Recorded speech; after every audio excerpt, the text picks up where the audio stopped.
Hello and welcome to the latest episode of Harmonious World.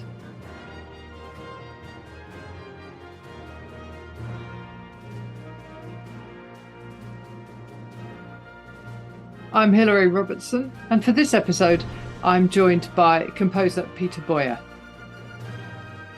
Peter's fourth album features Balance of Power, which was commissioned for the Kennedy Center, and this album also includes the spectacular Fanfare for Tomorrow, which you can hear now, and which was composed for Joe Biden's inauguration, and other recordings conducted by the composer and performed by the London Symphony Orchestra. This album was recorded at the Henry Wood Hall here in London, and it's particularly interesting because Peter has a long-standing relationship with the LSO going right back to 2001. Peter is one of the most respected modern American composers, and he's Grammy nominated. Ellis Island, The Dream of America, was Grammy nominated, and Boyer's music continues to be recorded and performed alongside other American classic composers, including Copland, Gershwin, Barber, Bernstein, Ellington and Ives. It's a great honour to interview him, and I'm looking forward to our conversation. I hope you enjoy listening in.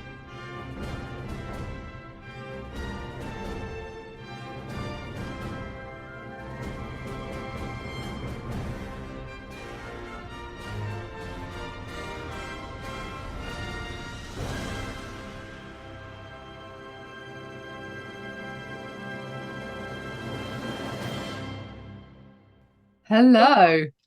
How are you? I'm good, thank you. How are you, Peter? I'm well. Your beautiful piano behind you. It looks stunning. Oh, thank you. Yeah, it's just a baby grand, but it's been with me for a long time. And actually, the fun part of the room, the technology part, is the part that I'm looking at. So I have a nice iMac Pro with a nice 27-inch screen and a big TV on the wall and all of that. But yeah, the old-fashioned acoustic piano is behind me, so that's good. Yeah, it's always good to have both. So yeah, very good. Okay, well, thank you for joining me on Harmonious World. I'm really grateful. The whole point of this podcast is when I started it during lockdown, and the idea was that we all share something of what we're good at, and then it makes the world a little more harmonious in all senses of the word. So thank you for joining me. You're very welcome. Thank you. Thank you for having me on. It's a pleasure. It's a real honor. I mean, you're an incredibly well-respected American contemporary composer. Thank you. So, but you also have this link, don't you, with the UK? I mean, this latest album is recorded with LSO, and that's a relationship that goes back 20 years. How did that start? Right. I mean, and I'm very grateful for that, as a matter of fact. Yeah, this is my fourth album overall, the fourth album of my orchestral music. And it's the second one with the London Symphony Orchestra, the LSO. And indeed, there is a London connection across these four albums, because my very first album in 2001, which was called The Music of Peter Boyer, when I was only a lad of 31 years old, that also is with the LSO, recorded at Abbey Road. And in between, there have been albums with the London Philharmonic Orchestra and the Philharmonia Orchestra. So part of this is simply a reflection of the fact that I am primarily a composer for orchestra, and that there is, of course, such a thriving recording scene in London. And the nature of the business models of these orchestras is such that they do a great variety of recording projects. And to do a project like this for me takes several years to be able to have both enough music to justify such a project, and also enough resources to make the recording happen. So it had been a number of years since the last one, and I thought it was actually going to be 2021 before the pandemic hit. And that was my plan, was that I would go back and do this most recent recording 20 years exactly after I had done the first one. But the pandemic sort of shuffled that schedule, and it ended up being 21 years later. But quite a number of players who had played on my first recording with the LSO at Abbey Road played on this one, and that was a lovely connection to reestablish. Yeah, that's wonderful. And this is based around Balance of Power. Yes. So when was that piece composed? So Balance of Power, a piece that has a kind of unusual story behind it, that was composed throughout 2019, a piece that was commissioned by the Kennedy Center for the Performing Arts in Washington, D.C., for the National Symphony Orchestra, and which was commissioned in honor of the 95th birthday, which is now a while ago, of Henry Kissinger, the former United States Secretary of State. And it was set to be premiered in Washington in May of 2021. And of course, that was rescheduled and ended up happening in September of 2021. And we made this recording in January of 2022. So it was quite a new piece and a pretty big piece, a 19-minute piece. So that's the centerpiece of the recording, along with a number of other works from the last few years. Yes, as you say, it is a huge piece of work, isn't it? A huge piece of music. A lot of notes, a lot of work, yeah. Yeah. And then we've got Fanfare Tomorrow, which is sort of almost the exact opposite. And that was very different as well. So how did you get commissioned to do that for Biden?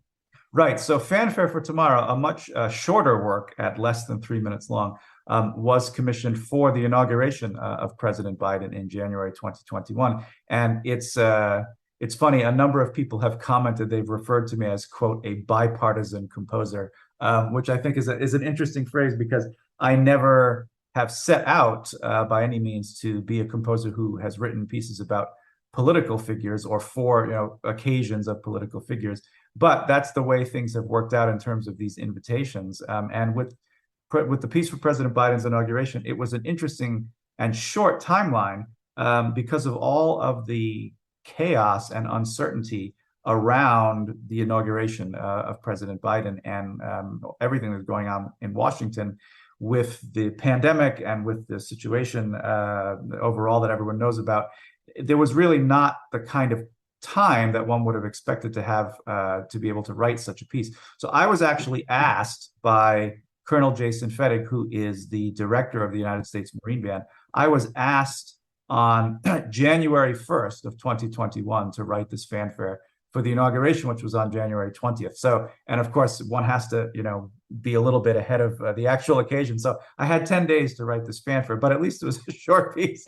And I had worked with the United States Marine Band a couple of years before. I'd written a piece called Fanfare, Hymn, and Finale, which is also on this recording in its orchestral version, for the 220th anniversary of the United States Marine Band. So it was a great honor to be invited to compose a piece for a presidential inauguration, and a very strange set of circumstances with the pandemic. And I was not able to attend in person because of that. So in a very unusual way to experience a new work, I was watching television coverage of the inauguration. And at the moment that President-elect Biden and Vice President-elect Harris were arriving at the Capitol in their limos, I heard being played in the background my brand new fanfare with the United States Marine Band on the background of the television coverage. So that's definitely an unusual way to hear one's piece. And now the new version for orchestra is the one, of course, that's on this recording with the LSO. So I got to conduct it myself and to experience it in this orchestral version with the LSO, which was a great thrill. Yes, but I mean, what a great way to hear it for the first time with that going on. It's very, I have to say, it was surreal. It really was kind of surreal to watch these historic events unfolding and hear it. It wasn't, being sort of featured, but I could hear it. And I said, these are my notes that I just finished last week. And that's very cool. It's very, very cool. Yeah, excellent. You also, you write for film and TV and things. So I guess being in LA helps all of that. Yes, and I mean my work in the film and TV industry, which is secondary to my work as a concert composer, has been primarily as an orchestrator. So it's interesting in that the role, when that role does come along, is it's certainly a subsidiary role, because I'm actually working for other composers and helping to execute their visions of their work. And I will say that the exercise of going through somebody else's music that has been fleshed out in great detail in terms of demos, but to actually have to quickly put all of that material down on a score and know that it's going to be played in a recording situation.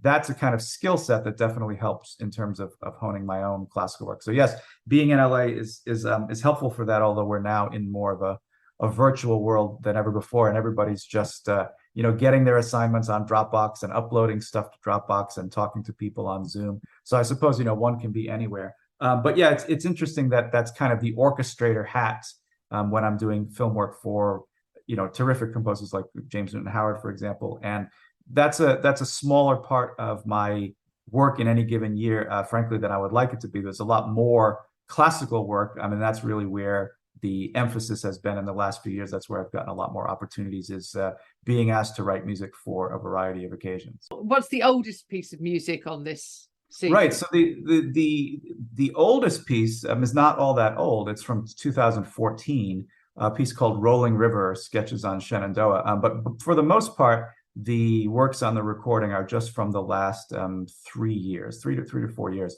And so, Rolling River was a commission from the Cincinnati Symphony Orchestra for the Cincinnati Pops that was commissioned to do an orchestral setting of this rather famous anonymous American folk tune from the mid-19th century. And there's another piece also from the Cincinnati Symphony Orchestra for the Cincinnati Pops, which is In the Cause of the Free, which was commissioned for Veterans Day and commemoration of what we would call Armistice Day, the signing of the armistice that ended the First World War. And again, a relatively short piece, less than 7 minutes long, for a specific occasion. But for me, actually a very special part of this album.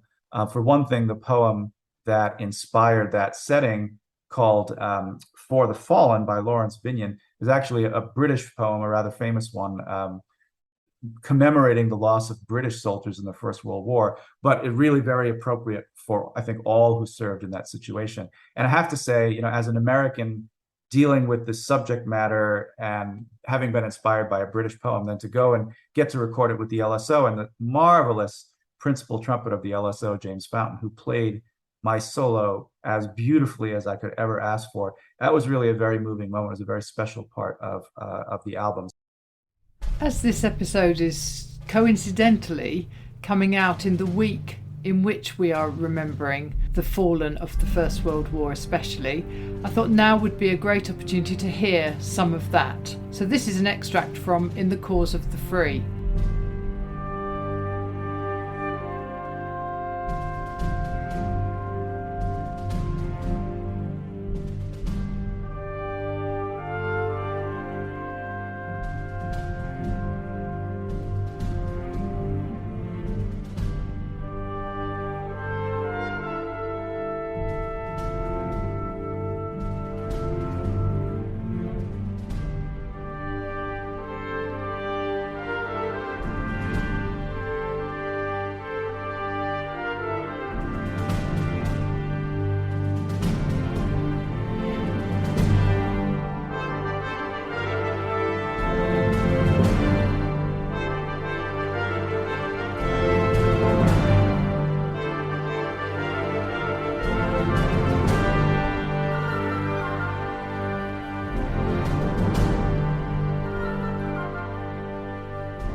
Oh, the thing I like about this album is that although it's very, very American in the sort of subject matter and the feel of it, there is this real sense of, obviously, you've got a British orchestra, and as you say, the poem for the In the Cause of the Free is a British poem, and yes, there is a sense of that link, that special relationship we used to talk about when it was Reagan and Thatcher. Yes, that special relationship between the two countries that really comes across in this album.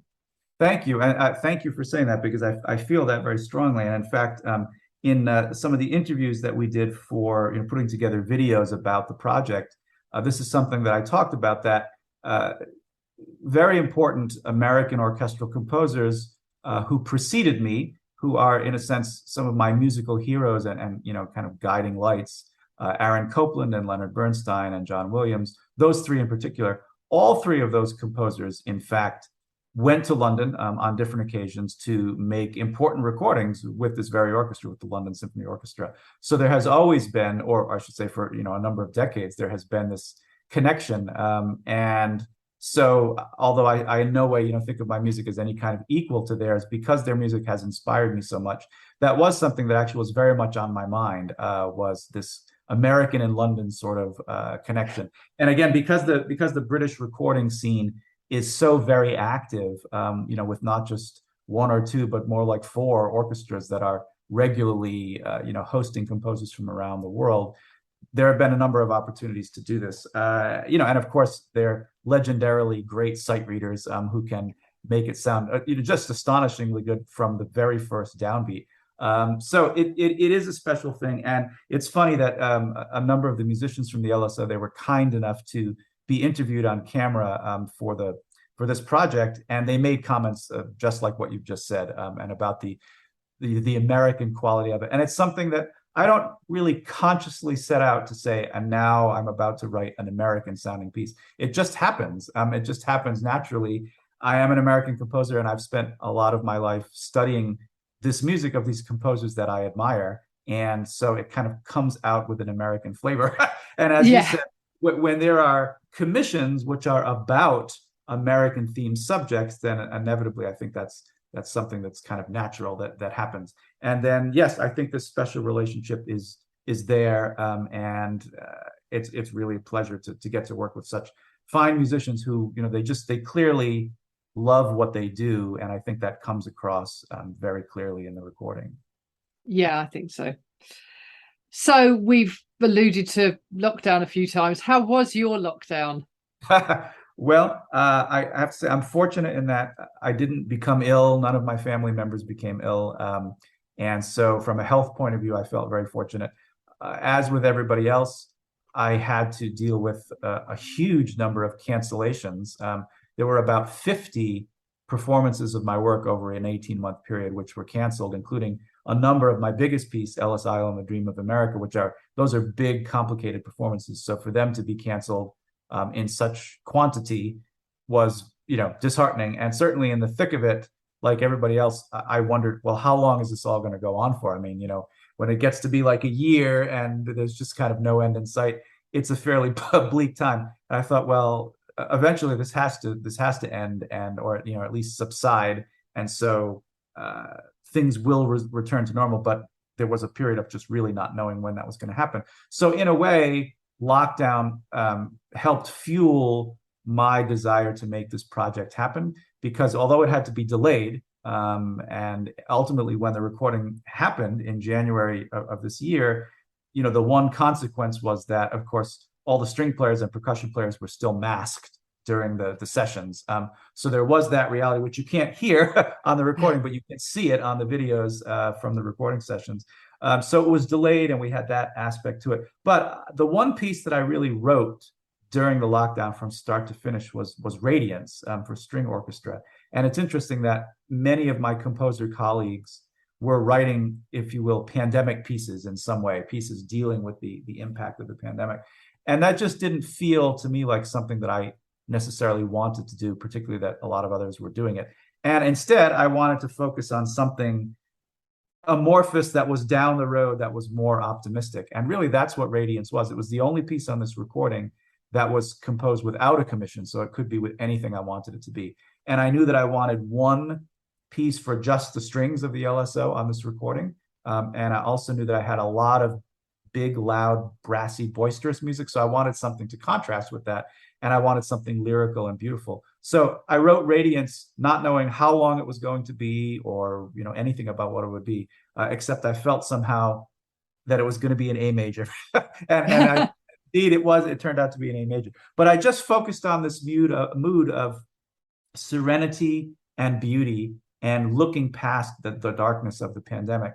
And I'm really happy that I did, because in the end, it took a long time to write that piece, but it turned out to be a very special part of the album for me. And I've heard from so many listeners who have really somehow been touched by Radiance. And so in a way, that's my kind of my sort of odd outcome of the pandemic, is this is the piece that I wrote during lockdown and during just being stuck in my studio day after day.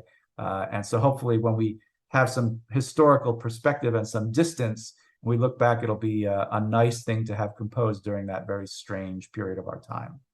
Absolutely. And it is a beautiful, beautiful piece of music. Oh, thank you. Thank you very much. Well, thank you for joining me. I really appreciate your time. Oh, thank you, Hillary. It's a pleasure. Nice to talk to you.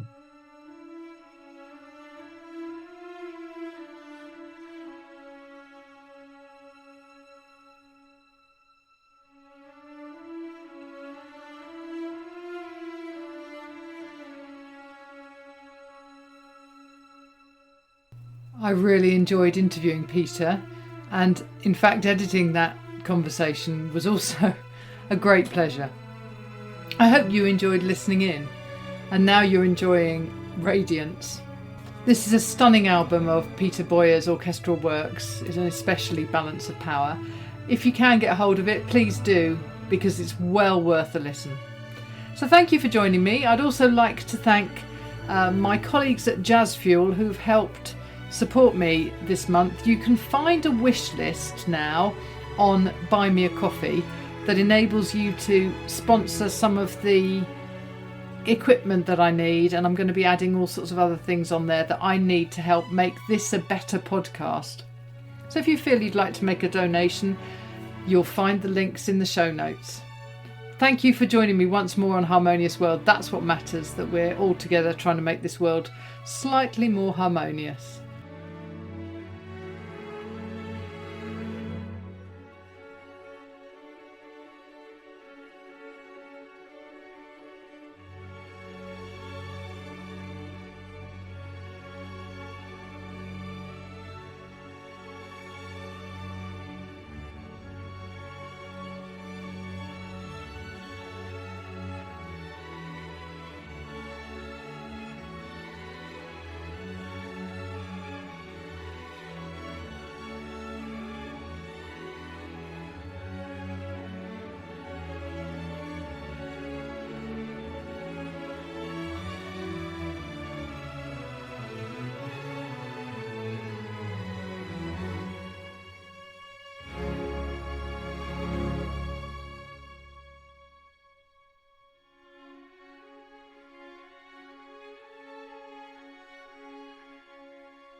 Thank you for listening to the latest episode of Harmonious World. My name is Hilary Seabrook, and it's a great delight to bring this series of discussions with musicians and composers and writers and all sorts of people to you.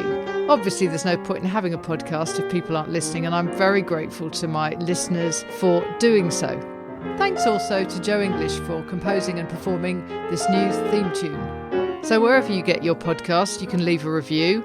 You can share this with your friends and family, either as a link or on social media and that sort of thing. I'd be really grateful for that.